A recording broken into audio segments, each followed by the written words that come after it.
प्यारे बच्चों, आप सबको नमस्कार। लास्ट वीडियो में हमने एक्सरसाइज 3.2 का ग्राफिकल मेथड तक सॉल्व कर लिया था।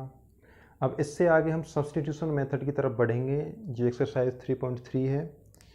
तो सबसे पहले तो सब्स्टिट्यूशन मेथड समझेंगे कि सब्स्टिट्यूशन मेथड होता क्या है। सब्स्टिट्यूशन मेथड का मतलब है वैल्यू को एक जगह से दूसरी जगह सब्स्टिट्यूट कर देना। सब्स्टिट्यूशन मेथड, सब्स्टिट्यूशन मेथड का मतलब क्या है कि किसी एक वेरिएबल की वैल्यू को किसी इक्वेशन से निकालकर उस वैल्यू को दूसरी इक्वेशन में सब्स्टिट्यूट करके जो वैल्यू निकलेगी या जिस सब्स्टिट्यूट करके जिस मेथड से वैल्यू निकलेगी उसको हम सब्स्टिट्यूशन मेथड कहेंगे। चलिए एग्जांपल आप देख लेना। मैं एक्सरसाइज 3.3 का क्वेश्चन नंबर सेकंड ले रहा हूँ। क्वेश्चन नंबर फर्स्ट का सेकंड पार्ट। पहली इक्वेशन है s minus T is equal to 3। Next equation है s by 3 plus T by 2, s by 3 plus T by 2 is equal to 6। इसको हम इक्वेशन 1 मान लेंगे, इसको इक्वेशन 2 मान लेंगे। तो क्या करेंगे, from equation 1, from equation 1 s is equal to क्या आ जाएगा 3 प्लस टी। ये जो वैल्यू हमने इक्वेशन नंबर 1 से निकाली है इसको अगर हम इक्वेशन नंबर 3 मान लें, इस s की वैल्यू को अगर हम इस इक्वेशन में रख दें फ्रॉम इक्वेशन 2, पहले इक्वेशन 2 को आप सिंपल फॉर्म में लिख लीजिए। फ्रॉम इक्वेशन 2, इक्वेशन 2 क्या है हमारी, अगर हम इसमें एलसीएम 6 ले लें तो ये क्या बन जाएगा 2s, या पहले इक्वेशन लिख लो, आपकी समझ में डायरेक्ट नहीं आएगा। इक्वेशन 2 क्या दे रखी है, s by 3 plus T by 2 is equal to 6। देखिए आप इन दोनों का एलसीएम 6 लीजिए, कितना आएगा 6 आएगा। 3 और 2 का जब एलसीएम लेंगे 3 2 जब 6, तो 2 को s से मल्टीप्लाई करेंगे कितना आ जाएगा 2s आ जाएगा, प्लस 6 को 2 से डिवाइड करेंगे कितना आएगा 3, कितना आएगा 3, 3 को t से मल्टीप्लाई करेंगे कितना आ जाएगा 3t इज इक्वल टू 6। इसके नीचे कुछ नहीं है तो आफ्टर क्रॉस मल्टीप्लाइंग इसको क्या करेंगे, क्रॉस मल्टीप्लाई कर देंगे, क्रॉस मल्टीप्लाइंग ऐसे लिख देंगे बाई क्रॉस मल्टीप्लाइंग। आप जब आपको क्रॉस मल्टीप्लाई करके लिख रहे होंगे तो इसकी मल्टीप्लाई इसके साथ हो जाएगी और इसकी मल्टीप्लाई इसके साथ हो जाएगी। तो इक्वेशन क्या आएगी 2s plus 3t, 2s plus 3t is equal to 36। इस इक्वेशन में अब इस s की वैल्यू को रख देंगे। चलिए रखते हैं, क्या है 2 इंटू एस की वैल्यू क्या आई है हमारे पास 3 plus T plus 3t is equal to 36। 2 को ब्रैकेट के अंदर मल्टीप्लाई करेंगे, 2 3 जा 6 plus 2t plus 3t is equal to 36। 6 plus 2t plus 3t कितना हो जाएगा 5t is equal to 36। 5t is equal to 36 minus 6। इस 6 को हम इधर ले जाएंगे, इस 6 को हम इधर ले जाएंगे तो क्या होगा 5t is equal to 30, t is equal to 30 divide 5, 5 6 या 30। तो t की वैल्यू हमारे पास कितनी आ गई 6। t की वैल्यू कितनी आ गई दोस्तों 6। अब क्या करेंगे, इस t की वैल्यू को चाहे आप इक्वेशन 1 में रख दो, चाहे 2 में रख दो, चाहे 3 में रख दो, जहां मर्जी रख दो वहां आ जाएगी। चलिए हम यहां रख दे रहे हैं, put the value of t, put the value of t in equation 3, जिसमें आपको कम कैलकुलेशन करनी पड़े ऐसे इक्वेशन ढूंढ लेना और वहां रख देना तो इसका आंसर आ जाएगा। तो s कितना आ जाएगा, s is equal to 3 plus T, T की वैल्यू कितनी है 6, तो s इज इक्वल टू 9। आपकी इक्वेशन सॉल्व होगी बाय सब्स्टिट्यूशन मेथड।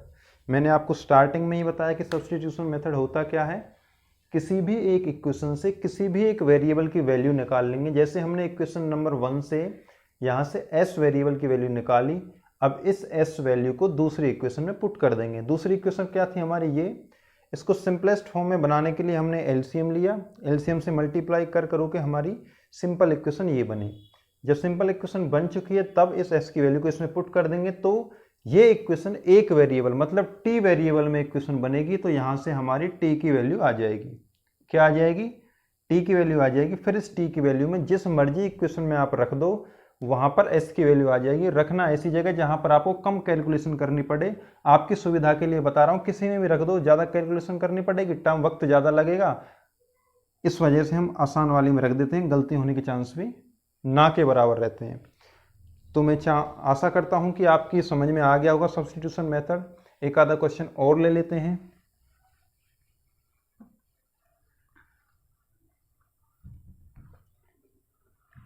स्टार्टिंग में ही बताया मैंने आपको, इक्वेशन को सॉल्व करने के 4 मेथड इसमें दे रखे हैं। पहला ग्राफिकल मेथड जो मैंने आपको ऑलरेडी करा दिया है, सेकंड सब्स्टिट्यूशन मेथड, इससे आगे एलिमिनेशन मेथड और उससे आगे क्रॉस मल्टीप्लिकेशन मेथड।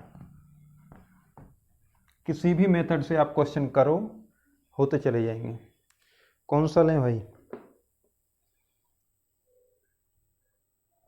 चलिए थर्ड पार्ट और ले लेते हैं इसका। 3x minus Y 3x minus Y is equal to 3, 9x minus 3y is equal to 9।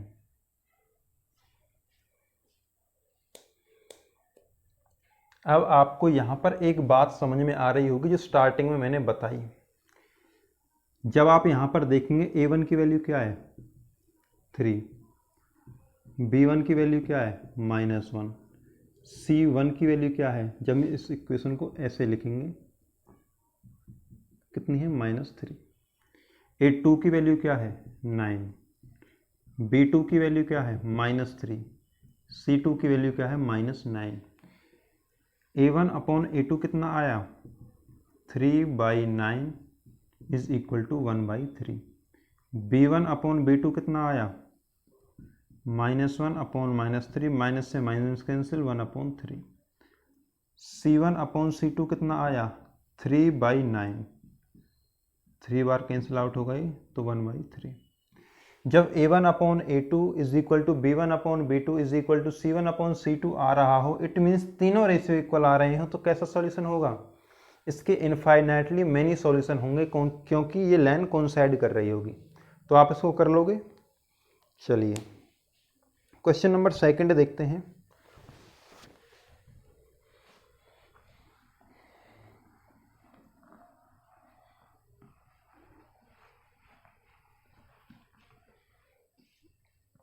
Question number second कह रहा है solve 2x plus 3y is equal to 11 and 2x minus 4y is equal to -24, hence find the value of m for which y is equal to mx plus 3।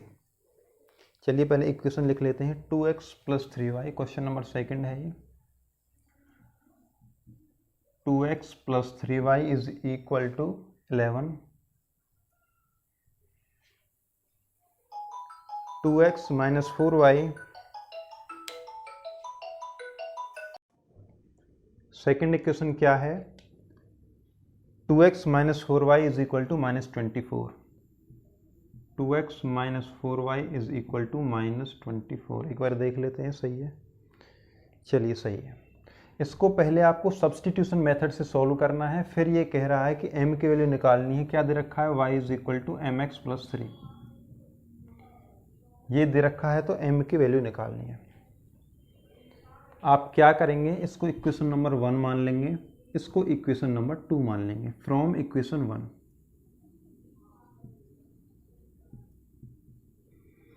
2x is equal to 11 minus 3y, क्या बन जाएगा 2x is equal to 11 minus 3y। तो x कितना आ जाएगा 11 minus 3y divide by 2। ये आपकी x की वैल्यू निकल चुकी है फ्रॉम इक्वेशन 1। इसको हम अगर इक्वेशन नंबर 3 मान लें तो क्या लिखेंगे, put the value of x, put the value of x in equation second from equation 3, x की वैल्यू इक्वेशन 3 से इक्वेशन 2 में रखने पर 2 इंटू एक्स की वैल्यू क्या है 11 माइनस के 3y is divide by 2 minus 4y is equal to minus 24। आप देखेंगे पूरे के नीचे 2 है तो 2 से 2 कैंसिल आउट हो जाएगा। यहाँ पर क्या बचेगा 11 minus 3y is minus 4y is equal to minus 24। ये क्या हो जाएगा 11 minus 7y is equal to minus 24, दिख रहा है अभी तो, minus 7y is equal to minus 24 और माइनस का 11। तो ये क्या होगा minus 7y is equal to minus के 35। माइनस से माइनस कैंसिल आउट हो जाएगा, y की वैल्यू कितनी आ जाएगी 35 डिवाइड बाई 7 कैंसिल आउट होकर y की वैल्यू आ जाएगी 5। y की वैल्यू कितनी आ जाएगी 5। और y की वैल्यू को आप जो मर्जी इक्वेशन में रख दो आंसर आ जाएगा। मान के चलिए 3 में ही रख रहे हैं। Put the value of y in equation 3। x is equal to 11 minus 3y की जगह क्या रख देंगे 5 divide by 2। x is equal to 11 minus 15 divide by 2, x is equal to minus 4 by 2 और x is equal to cancel out होकर कितना आ जाएगा माइनस के 2। अब x की वैल्यू माइनस 2 आ चुकी है और y की वैल्यू कितनी आ गई दोस्तों 5। x की वैल्यू माइनस 2 आ चुकी है और y की वैल्यू कितनी आ गई है 5। अब हमको ये एक इक्वेशन दे रखी है, इसमें से m की वैल्यू निकालनी है। क्या इक्वेशन दे रखी है y is equal to m x plus 3। Put the value of x and y in equation 4 अगर हम इसको मान लें तो क्या लिखेंगे put the value of x and y, put the value of x and y, इस इक्वेशन को यहीं पे लिख लेंगे इन इक्वेशन 4। y की वैल्यू कितनी हमारे पास 5 is equal to m multiply minus 2 plus 3। तो दोस्तों ये क्या आ जाएगा m is equal to minus का 2m प्लस 3, माइनस का 2m प्लस 3 दिखाई दे रहा है। कहाँ लिख लें इसको चलो मैं इस कॉर्नर में कर लेता हूँ। तो माइनस 2m को राइट साइड से लेफ्ट साइड में लाएंगे कितना हो जाएगा प्लस का 2m हो जाएगा इज इक्वल टू 3 माइनस का 5। 2m is equal to minus का 2 और m इज इक्वल टू कितना आ जाएगा माइनस 2 डिवाइड 2, तो m इज इक्वल टू कितना आ जाएगा minus 1। m is equal to कितना आ जाएगा माइनस 1। m की वैल्यू निकलवा रहा था, हमने निकाल दी। तो इस क्वेश्चन में किसी को कोई दिक्कत, इसने क्या कहा था स्टार्टिंग में 2 इक्वेशन दे रखी थी और उन इक्वेशन से पहले आपको x और y की वैल्यू निकालनी है। उसके बाद इसने एक इक्वेशन और दे रखी है y is equal to m x plus 3, तो वहां से m की वैल्यू निकालनी है, वो हमने निकाल दी। इसमें किसी को कोई आपत्ति नहीं। क्वेश्चन नंबर 3 के 6 पार्ट दे रखे हैं। 6 पार्ट में क्या करना है, आपको वर्ड बेस्ड प्रॉब्लम दे रखी है। सबसे पहले उन वर्ड बेस्ड प्रॉब्लम से इक्वेशन फॉर्म करनी है, फिर उन इक्वेशन को सब्स्टिट्यूशन मेथड से ही सॉल्व करना है। सॉल्व तो किसी भी मेथड से हो जाएंगी, हो सकता है सब्स्टिट्यूशन मेथड से सॉल्व करने में ज़्यादा वक्त लग रहा हो, लेकिन अगर एग्जामिनर आपसे एग्जाम में स्पेसिफिक मेथड बोल देता है कि उस मेथड से करना है तो आप उसी मेथड से करेंगे, दूसरे मेथड से अपनी मनमर्जी से नहीं करेंगे। इतनी बात आप सबकी समझ में आती है। सब्स्टिट्यूशन मेथड से बोल रहा है तो सब्स्टिट्यूशन मेथड से ही करना है। ठीक है बेटा, चलिए पहला क्वेश्चन है the difference between 2 numbers is 26, one number is 3 times the other. Question number 3 का फर्स्ट पार्ट। तो बेटा हम दोनों नंबर को मान लेंगे लेट फर्स्ट नंबर, इसको हम x मान लें, एंड सेकंड नंबर हो जाएगा y। फर्स्ट नंबर हमने x मान लिया, सेकंड नंबर हमने मान लिया y। According to first condition of question, हर बार 2 कंडीशन दे के रखेगा, उन दोनों कंडीशन से एक एक इक्वेशन बन रही होगी। पहली कंडीशन से पहली इक्वेशन, सेकंड कंडीशन से second equation. According to first condition of question, पहली कंडीशन कह रहा है कि difference between two numbers is 26। हम मान के चल रहे हैं x minus Y is equal to 26। अच्छा, अकॉर्डिंग टू सेकंड कंडीशन, ये हमारी इक्वेशन फर्स्ट आ गई है। उसने कहा था कि डिफरेंस, दोनों नंबर का डिफरेंस कितना है 26, तो हमने दोनों नंबर का डिफरेंस लिख दिया 26। According to second condition of question, second condition में कह रहा है कि एक नंबर दूसरे नंबर का 3 टाइम्स है। कितने टाइम्स है दोस्तों? 3 टाइम्स। अब आपको यहाँ पर एक बात याद रखनी है। कौन सी बात याद रखनी है? आप इसको ऐसे नहीं लिखेंगे y is equal to 3x, इसका मतलब क्या हुआ, y बड़ा हो गया। लेकिन हमने यहाँ पर बड़ा क्या मान रखा है, x। हमने यहाँ पर बड़ा x मान रखा है। अगर आप इसको ऐसे लिख देंगे y is equal to 3x, तो यहाँ पर y बड़ा हो जाएगा, अपने आप में कॉन्ट्राडिक्शन हो जाएगा, क्वेश्चन पूरा गलत हो जाएगा। तो हमको y को ही 3 टाइम्स लिखना पड़ेगा, क्योंकि हमने y छोटा माना हुआ है। तो सेकंड इक्वेशन हमारी ये बन के आ गई। ये हमारी फर्स्ट इक्वेशन थी। इतनी बात आप सबकी समझ में आई? चलिए, अब x की वैल्यू ऑलरेडी निकली पड़ी है, सब्स्टिट्यूशन मेथड में आसान हो जाएगी। इस x की वैल्यू को हम इक्वेशन नंबर फर्स्ट में रख देंगे। Put the value of x, put the value of x from, जब in equation 1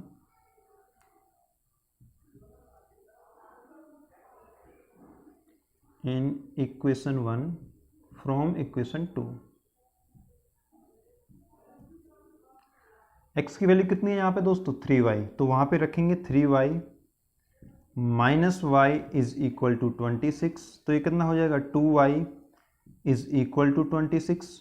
y is equal to कितना आ जाएगा? 26। यहाँ पर 2 मल्टीप्लाई में, उधर जाके किस में हो जाएगा? डिवाइड में हो जाएगा। कैंसिल आउट करेंगे 13 आएगा। तो y की वैल्यू कितनी आ गई दोस्तों? 13।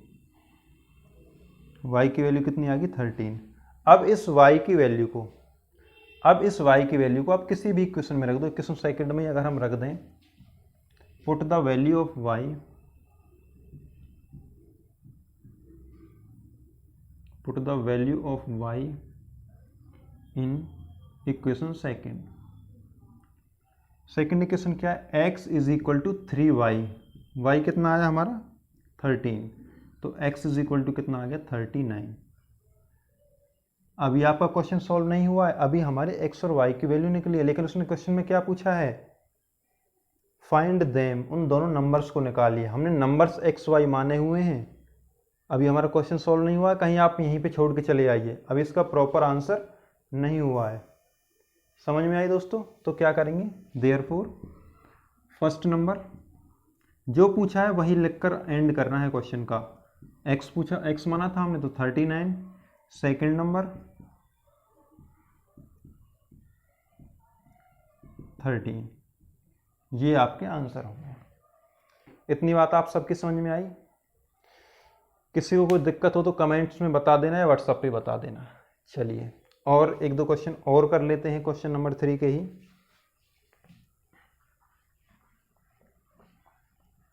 कुछ नहीं है, बस आपको क्वेश्चन की लैंग्वेज को समझना है कि क्वेश्चन कहना क्या चाह रहा है। बाकी इक्वेशन बनते ही आपको सब्स्टिट्यूशन मेथड आता है, कैसे करना है, क्वेश्चन हो जाएगा। बशर्ते कि आपको क्वेश्चन की लैंग्वेज सही समझनी होगी। अगर आपने इक्वेशन गलत बना दी तो पूरा क्वेश्चन गोल हो जाएगा, सारा क्वेश्चन गलत हो जाएगा।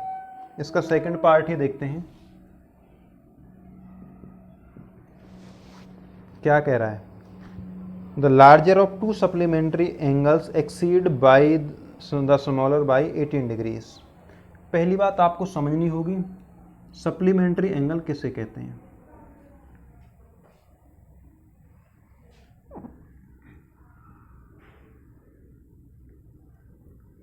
सप्लीमेंट्री एंगल किसके कहते हैं? मान के चलिए मेरे पास 2 एंगल हैं, एक एंगल A और एक एंगल B।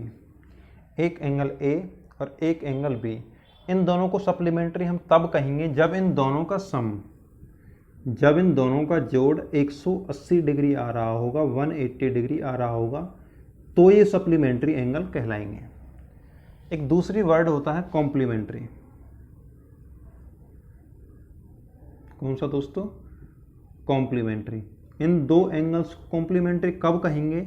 जब इन दोनों नंबर्स का सम 90 डिग्री आ रहा हो। ये बात आपने 9th क्लास में पढ़ी होगी। दो एंगल्स को सप्लीमेंट्री कब कहते हैं? जब उन दोनों का सम 180 डिग्री आ रहा हो। कॉम्प्लीमेंट्री कब कहते हैं? जब उन दोनों का सम 90 डिग्री आ रहा हो। तो इतनी बात आपको इस क्वेश्चन को करने के लिए पहले से आनी चाहिए। अब कह रहा है कि दो सप्लीमेंट्री एंगल है और जो बड़ा एंगल है छोटे एंगल से 18 डिग्री ज़्यादा है, 18 डिग्री ज़्यादा है। लेट द बिगर एंगल या ग्रेटर एंगल लिख देंगे। लेट द ग्रेटर एंगल, हमने x डिग्री मान लिया उसको, या x मान लिया, डिग्री मत मानो। और स्मॉलर एंगल क्या हो जाएगा? Let smaller angle, smaller angle मान के चलो हमने y मान लिया। तो according to first condition, according to first condition of question, पहली कंडीशन क्या कह रही है? पहली कंडीशन तो ये है कि टू सप्लीमेंट्री एंगल्स हैं। इट मीन्स दोनों का जोड़ 180 डिग्री आना चाहिए। x plus y is equal to 180 degree या 180। ये आपकी इक्वेशन 1 बन चुकी है। According to second condition of question,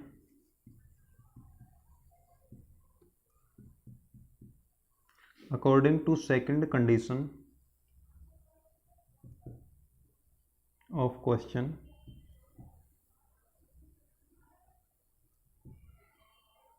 बड़े वाला छोटे वाले से ही तो बड़ा होगा। अगर आप इसको y माइनस एक्स लिख कर 18 डिग्री कर देंगे तो आपका क्वेश्चन गलत होगा। हमने बड़ा x माना है तो आगे x आएगा, y छोटा माना है तो पीछे y आएगा।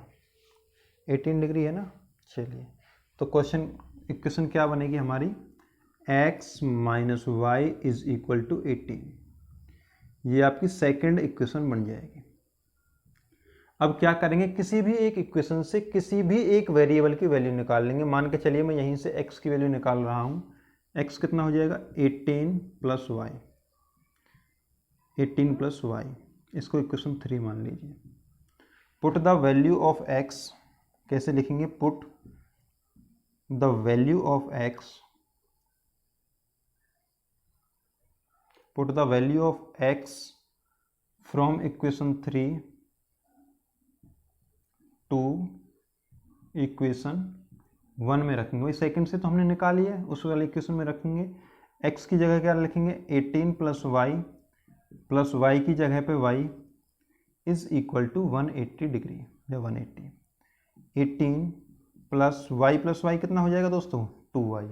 y प्लस वाई कितना हो जाएगा? 2y is equal to 180, is equal to 180। तो साइड में लिख लेते हैं। 2y कितना हो जाएगा? 2y is equal to 180 minus 18। तो 2y इज इक्वल टू, जब इसमें से हम 18 माइनस कर रहे होंगे कितना आएगा? 162। इतना ही आएगा, इतना ही आएगा। तो 162 डिवाइड बाई 2 से कैंसिल आउट करोगे 81। तो y की वैल्यू कितनी आ गई दोस्तों? 81। y की वैल्यू कितनी आ गई? 81।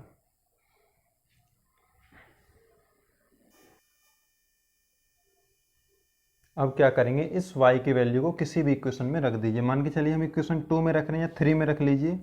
Put the value of y, put the value of y in equation 3।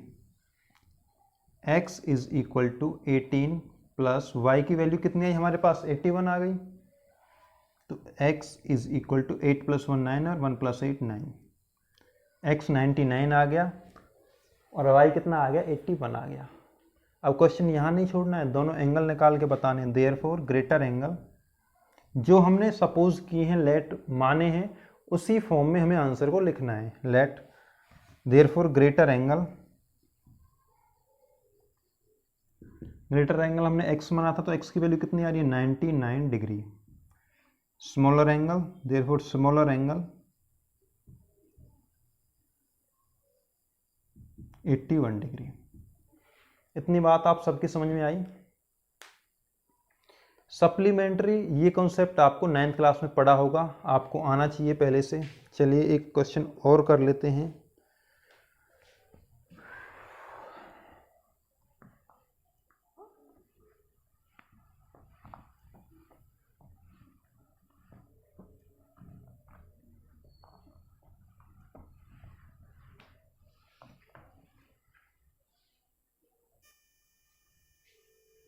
Question third का थर्ड पार्ट ही देखते हैं। ये कह रहा है the coach of a cricket team buys 7 bats and 6 balls for ₹3800। Later she buys 3 bat 5 balls 750। Find the cost of each ball. जो आपसे पूछा है आप उसी को मानकर चलेंगे। Let the cost of 1 bat X rupees and let the cost of 1 ball Y रुपये। ठीक है दोस्तों, यहाँ तक। According to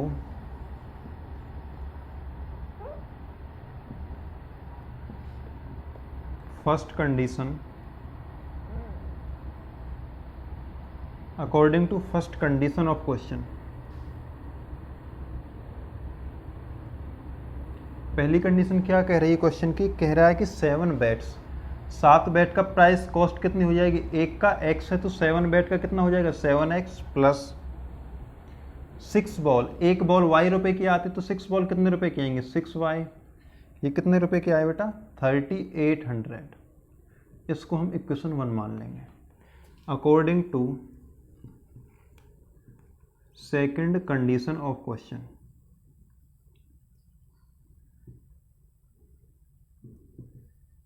according to second condition of question,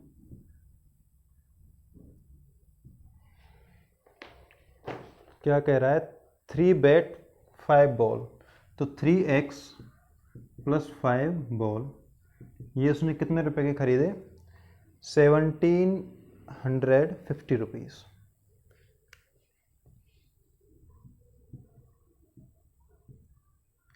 और करने आपको सब्स्टिट्यूशन मेथड से ही है। तो आप किसी भी एक इक्वेशन से x की वैल्यू निकाल लीजिए। चलिए हम यहीं से निकाल रहे हैं। 3x is equal to 1750 minus के 5y, तो x इज इक्वल टू कितना आ जाएगा? 1750 माइनस 5y डिवाइड बाई 3। ये हमारी x की वैल्यू आ गई। इसको इक्वेशन नंबर 3 मान लीजिए आप। Put the value of x, put the value of x कहाँ पे रखोगे? 1 में, इन इक्वेशन 1। 7 मल्टीप्लाई 1750 माइनस के 5y divide 3 plus 6y is equal to 3800। अब आप क्या करोगे? 7 को इसमें अंदर मल्टीप्लाई करोगे या 3 पूरे का एलसीएम ले दोगे? पूरा एलसीएम लेना ही सही रहेगा।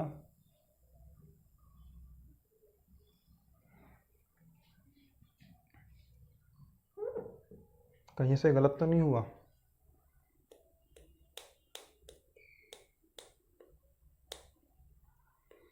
चलिए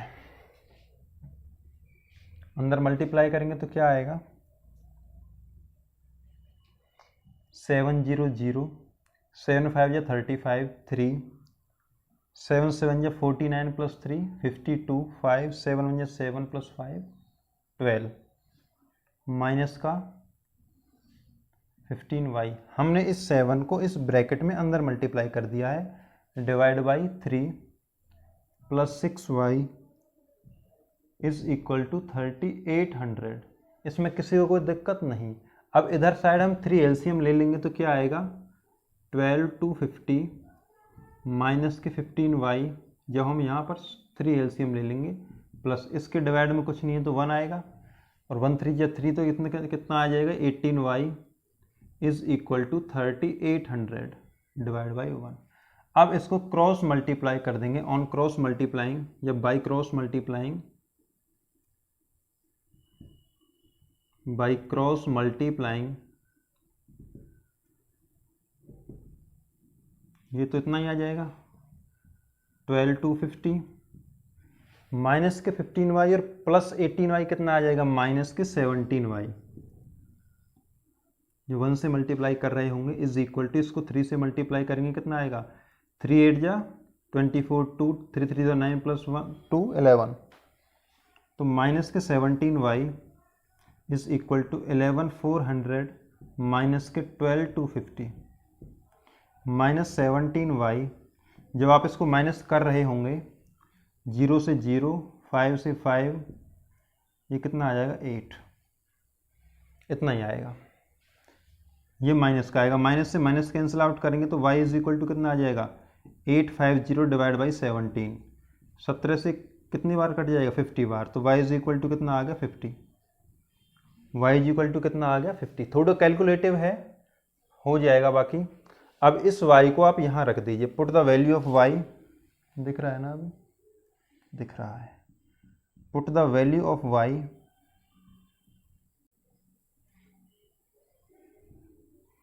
इन इक्वेशन 3। मैं इसको थोड़ा सा मिटा रहा हूँ, बोर्ड छोटा पड़ रहा है, इसमें रखना है ना, तो इतने को मिटा दे रहा हूँ, आप नोट कर लेना।